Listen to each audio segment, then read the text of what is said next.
título dice Apostasía de Israel y la obra de los jueces. La palabra del Señor le duramos en el nombre del Padre, del Hijo y por la unción de su Santo Espíritu. Y el pueblo dice Amén. Amén. Hicieron lo malo ante los ojos de Jehová y sirvieron a los Baales de nada camino. La palabra del Señor nos habla un punto muy importante acerca de esta noche. Todos tenemos negro, ¿no es cierto? Amén. Vamos a revisar nuestro libro de jueces. Usted me va a decir cuántos capítulos tiene este libro. Usted debe conocer su herramienta, ¿no es cierto? Su herramienta de estudio. Usted tiene que traer siempre su Biblia, porque ¿qué sería un soldado sin Biblia? Porque si yo no tengo, ¿cómo puedo identificarme que yo vengo a estudiar la palabra? Esta es una base, una instrucción que usted tiene que tener, ¿no es cierto? Ya. ¿Quién encontró? 21 capítulos. Cuando usted comienza a estudiar el libro, primero vea cuántos capítulos tiene, cuál es el capítulo más largo, el ciclo más largo, cuál es el capítulo más largo o más corto. Eso nos va a ayudar a conocer ese libro o los libros que usted lo va a estudiar. El libro de los jueces es un libro en el cual Dios nos narra la misericordia de Él hacia su pueblo. La nación Israel que nosotros hoy en día conocemos, que es el pueblo santo de Israel, dice que para poder formar, para que en el mundo exista una nación, tiene que haber 3 cosas. Uno es un pueblo, una ley y una tierra. Si usted estudia la Biblia, la palabra del Señor nos enseña y nos dice que Dios hizo una promesa a un hombre que llamó a Abraham y lo sacó y le dijo: sale de la casa de tu padre, de tu parentela, y te voy a llevar y te haré una gran nación. Aquí iba formando un pueblo. ¿Cómo lo formó? A través de su hijo, sus nietos, sus bisnietos, formó un pueblo. Recuerden que si estudiamos, dice que en el libro de Génesis habla que dice que vino Dios de un hombre llamado Jacob, que era de la descendencia de Abraham, vino y le cambió el nombre y le dijo: nunca más te llamarás Jacob, nunca más te llamarás engañador, nunca más te llamarás usurpador, sino que serás Israel. ¿Por qué? Porque peleaste con Jehová y has vencido. Nosotros peleamos con las acechanzas del enemigo en este tiempo que hay de maldad, en este tiempo que hay de suicidio, en este tiempo donde hay opresiones alrededor de nuestras vidas, pero luchamos bajo la mano poderosa de nuestro Dios. Hasta ese tiempo Dios vino y formó un pueblo, que es el pueblo de Israel. Al completar el ciclo de la formación de un pueblo, vino ese pueblo y llegó cautivo, entró cautivo a Israel, a Egipto por 400 años. Tuvo que Dios levantar un libertador que fue a través de la mano de Moisés, y a través de Moisés vino en el monte Sinaí cuando lo sacó de la tierra de Egipto, vino y el Señor le dio la ley. Hasta ahí tenemos el pueblo y tenemos la ley que fue en el liderazgo de Moisés. Pero para poder formar una nación teníamos que tener una tierra, una posesión, un lugar donde habitar. Y eso fue cuando Dios le prometió que a través de la mano de Josué iban a entrar a una prometida, a una tierra donde fluía leche y miel. Ahí Dios le iba a dar la tierra en posesión. Cuando se formó la nación con estas 3 cosas importantes: pueblo, ley y la tierra, y se forma lo que hoy nosotros somos el pueblo santo, porque nosotros somos un pueblo adquirido por Dios.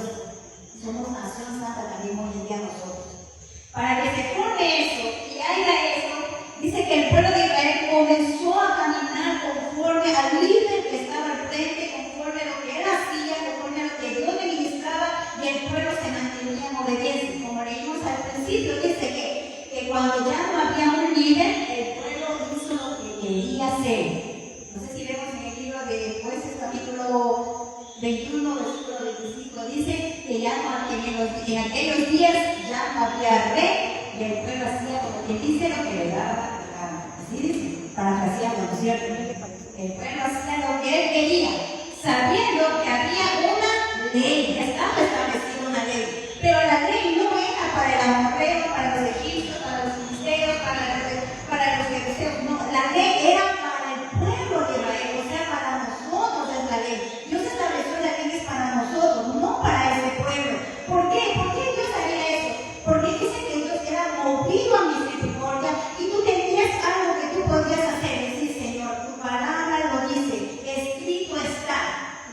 palabras, es una promesa en la cual nosotros podemos sujetarnos, podemos pelearla, podemos decir, Señor, mira, tu palabra lo dice. Tú puedes, como quien dice, decir al Señor, tu palabra dice.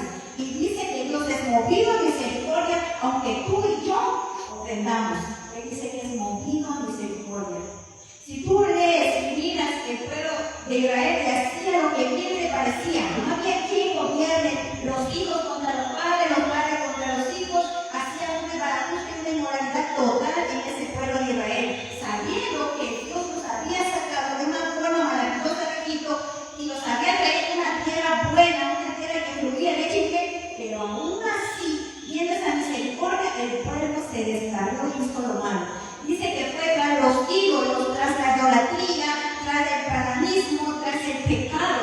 Al hombre le gustó mirar y codiciar. Y si nosotros vemos en la palabra, nos dice que la enseñanza nos dice que en la ley que nosotros no debemos codiciar, no debemos mentir, no debemos pecar, ni insultar, ni agredir a otro. Era una ley que estaba establecido para el pueblo de Israel. Pero este pueblo aún así no obedecía. El libro de los jueces se caracteriza por un libro de apostasía, de opresión, de aflicción y de liberación.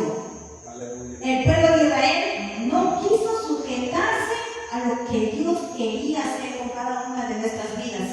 Hay veces que nosotros no nos queremos sujetar al propósito que Dios nos tiene en tal lugar o en tal ubicación o en tal estación.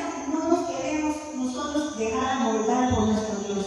Y hacemos lo que yo quiero, mi opinión, mi propio deseo, mi propio orgullo, y a Dios no le agrada eso. ¿Qué dice? Que Dios lo dejó y dijo que Él mismo fue encargado de enviar enemigos contra ese pueblo.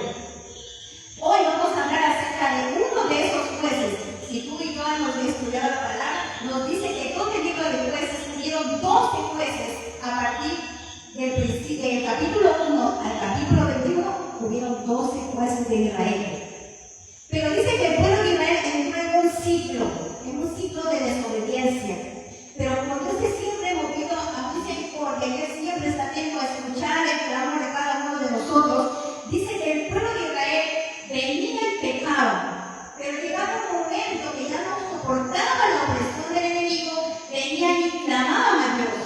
Dios los miraba, les oía, pero en el tiempo de Él venía y levantaba un libertador y le daba el poder, la autoridad, el dominio propio para que ese libertador pueda libertar de las manos del enemigo a su pueblo.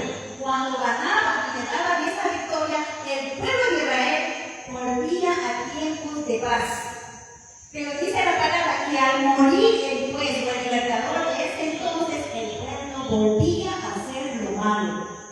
Y de ese encuentro pasaron 12 jueces y desde el ciclo. Pecaban, clamaban, yo los escuchaba, respondían, vivían en tiempo de paz, morían pues y vuelta volvían a pecar. Ese era el ciclo que vivían ellos. Hoy vamos a hablar de uno de esos jueces que fue el octavo juez en la Biblia nos habla. Y ese se encuentra en el libro de Jueces capítulo 11. Ese juez se llamaba Jefté. Dice que la palabra Jefté significa Jehová abrirá. Jefté era uno de los varones de la tierra de Gad. Era un gadaíta.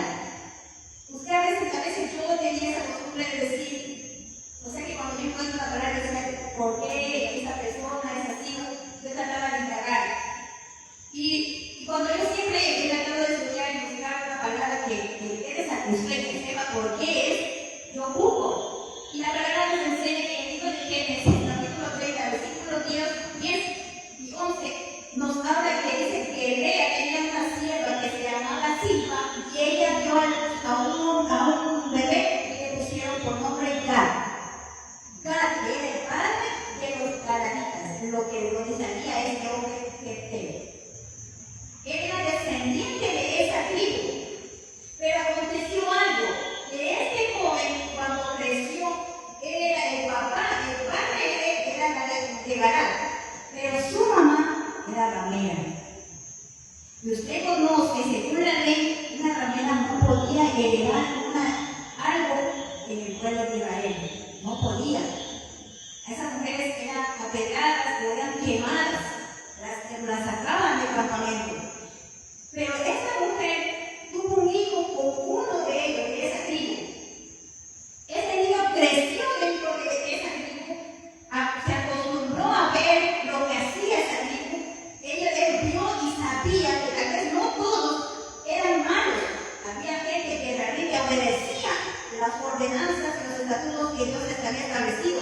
Porque recuerden que la palabra nos dice que nosotros debemos enseñar a nuestros hijos y nuestros hijos a los hijos de nuestros hijos, enseñar la palabra y enseñar el amor que Dios tiene para cada uno de nosotros. Usted le enseña a su hijo a saber cómo orar, usted le enseña a su hijo cómo alabar a Dios, usted le enseña a su hijo cómo caminar a la iglesia, usted le dice a su hijo cómo debe comportarse. O sea que usted y yo le enseñamos a nuestros hijos, los instruimos, ¿no es cierto?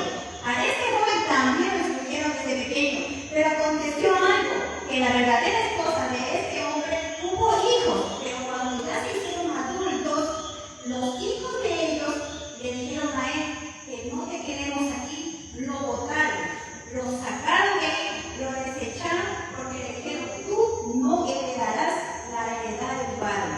Ellos lo despreciaron y lo botaron a ese hombre de ahí en el campamento, y dice que él se fue a vivir al desierto, él se fue a vivir solo. Pero dice que estando allí se reunieron gentes ociosas, dice la palabra. Se le acercaron hombres ociosos. La palabra que el idioma original hebreo nos dice que eran ladrones. O sea que ya pónganse a pensar. Ese hombre maña cogió a juntarse con esos hombres. Cuando este hombre fue desechado y sacado, lo botaron de una ciudad, lo botaron del campamento, le dijeron, ¿sabes qué? Tú no sirves, te fuiste, te vas, lo despreciaron. Él en su corazón guardó amargura, guardó resentimiento, guardó odio.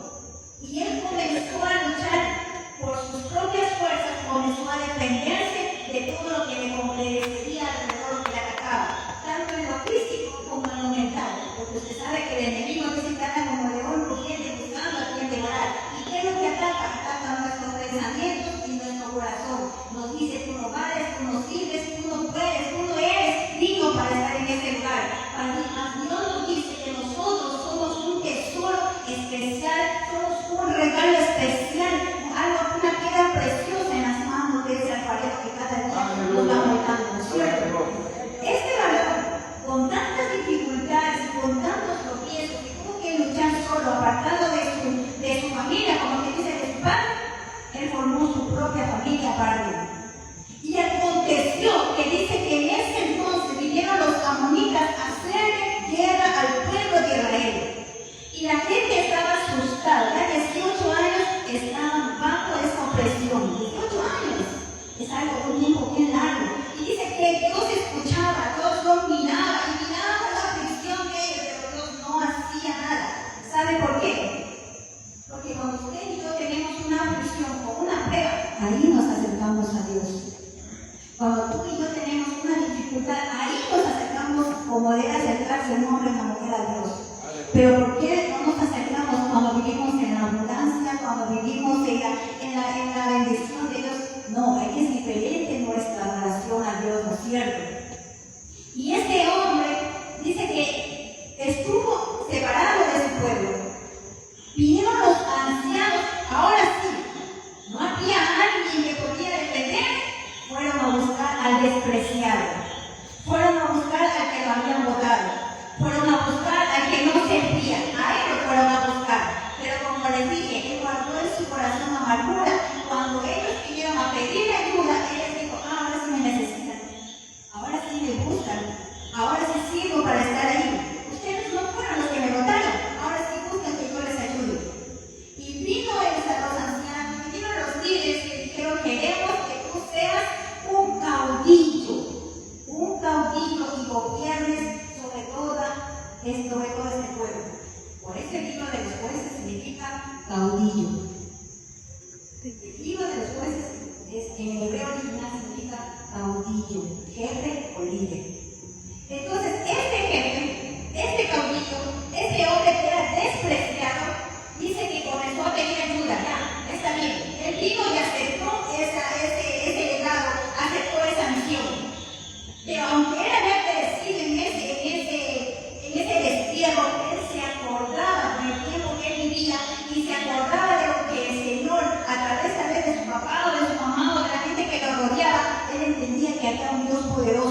y dentro de él aún habitaba ese Espíritu de Dios. Le dice que cuando él aceptó y vino a la presencia de los ancianos, le dijeron: está bien, yo acepto este cargo, yo acepto esta misión, yo acepto esta operación que vamos a hacer, vamos a liderar y vamos a atacar y vamos a vencer. Este hombre vino y salió y buscó ayuda al uno, pidió ayuda al otro, y ninguno de ellos lo quisieron ayudar. ¿Sabes por qué? Porque para ellos, siendo hermanos, siendo de la misma tribu, para él era un hombre vil, era un hombre despreciado, era un hombre apartado que no servía, aún para el mismo pueblo de Israel. No lo valoraba, no tenía valor. Pero para Dios dice que sí, porque dice que Dios de lo vil y de lo preciado del mundo nos cogió para avergonzar a los sabios. Y nosotros estamos hoy aquí para avergonzar a esos sabios, porque somos nación santa y pueblo de Dios. Amén. Dice que este juez, con muchas dificultades, comenzó a luchar y pedir ayuda. Vinieron sus amigos, los que pudieron ayudar, y comenzaron a atacar. Y él era un hombre de palabra, un hombre que decía: si yo me comprometo a hacer algo, así no puedo, así también me haya enfermado, así me haya torcido el pie, no puedo llegar a ese lugar, pero me comprometí como sea, tengo que llegar. Ese hombre era de palabra. Este hombre le dijo al Señor: Señor, si tú me dieres esa victoria, si tú me quieres ganar esa batalla contra los amonitas, Señor, si tú me dieres esa victoria. Vamos a ver en el libro de los Jueces, capítulo 11, y vamos a leer lo que él le dijo. En capítulo 11, 29 dice: y el Espíritu de Jehová vino sobre Jefté, y pasó a Galaad y Manasés, y de allí pasó a Mizpa de Galaad, y de Mizpa de Galaad pasó a los hijos de Amón. Dice: y Jefté hizo voto a Jehová diciendo: si entregares a los amonitas en mis manos, cualquiera que saliera de la puerta de mi casa a recibirme cuando regresare victorioso de los amonitas, será de Jehová y lo ofreceré en holocausto. Él hizo ese voto. Cualquiera que saliera a recibirlo a él de su casa, él lo iba a servir como holocausto. Veamos la parte del 34. Dice así: entonces volvió Jefté a Mizpa, a su casa, y he aquí que su hija le salía a recibirle con panderos y danzas. Ella era sola, su hija única, no tenía de ella hijo ni hija. Y cuando él la vio, rompió sus vestidos diciendo: ay, hija mía, en verdad que me has abatido, y tú misma has venido a ser causa de mi dolor, porque aquí yo he dado palabra a Jehová y no podré retractarme. Aleluya. Cuando tú y yo hacemos algo o le prometemos algo a Dios, tú no puedes por qué retractarte, porque no lo haces con el hombre, lo haces con Dios. Si tú le prometiste al Señor que en este año voy a hacer algo para la casa del Señor, pues lo tienes que cumplir. Tú tienes que cumplir. No puedes decir: no, hoy no puedo, me hago olvidado lo que yo prometí. No, tú tienes que cumplir, porque tú le hiciste una promesa al Dios de los cielos. No me hiciste a mí, no le hiciste a Lita, no le hiciste al pastor, no le hiciste al hermano, no le hiciste a tu jefe de trabajo, no, lo hiciste al Dios Todopoderoso. Aún en el trabajo, tú le dices a tu patrón, al jefe: yo voy a llegar a prometo que este año ser puntual, y llego más tarde que el jefe. Dice: lo que tú haces, hacerlo como para el Señor, no como para los hombres. Lo que tú hagas, siempre ten en cuenta que lo haces para el Señor, no para agradar al hombre ni a nadie, sino para agradar a Él, porque Él se complace de lo que tú le prometes. Por eso la palabra nos enseña y nos dice que si nosotros fuéramos a la casa del Señor, primero nos examinemos antes de hablar. Cuando dices a Dios promesas, no tardes en cumplirlas, porque Él no se complace con los insensatos. Cumple lo que tú prometes. Cumple lo que tú prometes. Porque mejor es que no prometas y que no prometas y después no quieras cumplirlo. No lo hagas. Sé tardo para hablar. Sé diligente. No lo hagas. Porque a veces nosotros prometemos algo y después nosotros decimos: ¿por qué me falta? ¿Por qué tengo necesidad? Porque es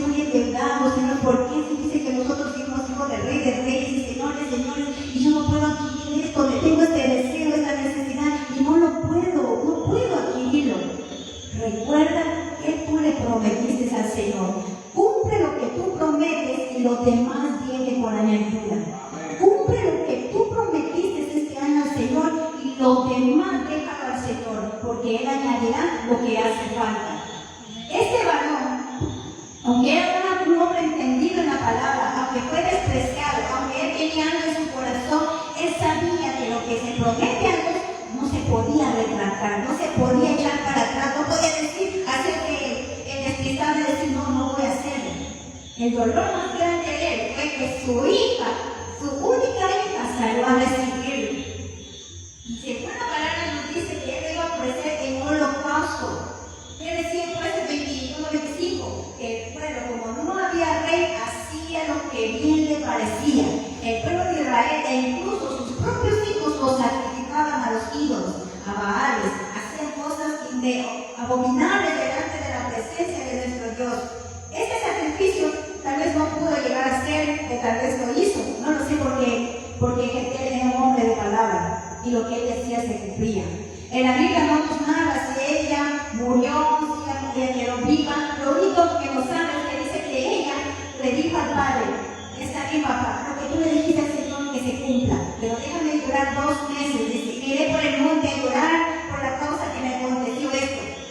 ¿Por qué? Porque cuando hay una presión, cuando hay un problema, cuando hay una circunstancia, no solamente me afecta a mí, afecta a todos los de la casa.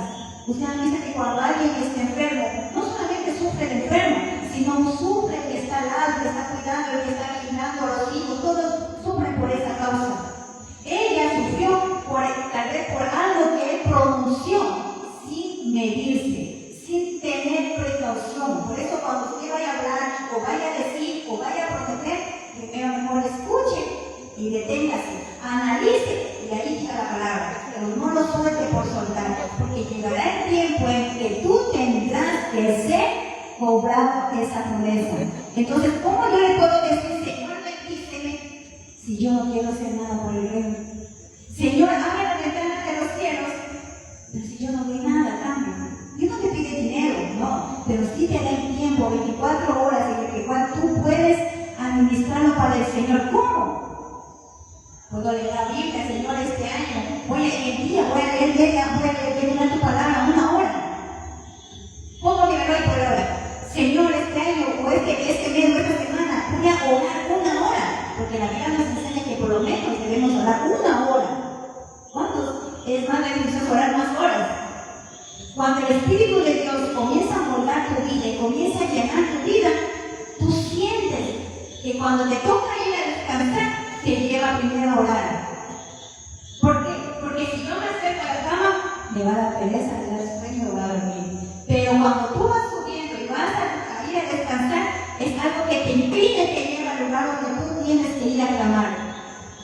Hay mucho que clamar hoy en día. Este pueblo de Israel, bajo la desobediencia, vivía esclavizado por el enemigo. Hoy en día, en nuestro país, bajo la desobediencia del pueblo, vive cautivo bajo la muerte, bajo la garra del enemigo, a través de las muertes de sicariato, de robo, de asalto, de vacunas, de tanta cosa. ¿Por qué? Porque nosotros como pueblo le hemos dado la autoridad al enemigo a hacerlo. Porque si nosotros, como decía la palabra, si nosotros nos humillamos y clamáramos al Dios de los cielos, Él está presto para escuchar, está presto para socorrernos. Si mi pueblo se humillara, si tú y yo nos humilláramos, esta nación sería poderosa. Y la palabra, como dice, viviéramos en libertad, porque a libertad el Señor nos ha llamado a ser libres, no a ser esclavos del pecado, ni esclavos de la delincuencia, ni de nada. Somos nosotros llamados a ser libres por medio de la gracia de nuestro Señor Jesucristo. Aleluya. ¿Qué nos habla a través de esta palabra? ¿Qué nos enseña? Que nosotros debemos ser prudentes. Qué bueno es ofrecer al Señor algo agradable de nuestras vidas. Había un testimonio de una hermanita, que yo leí en internet, leía ese artículo, ella era morenita, y ella tenía 50 años. Y él le decía, porque él decía, Señor, yo tengo 50 años y no he hecho nada por ti. Pero dice el libro de Joel que en los postreros días tú derramarás de tu espíritu sobre toda carne. Aleluya. Y ella decía, Señor,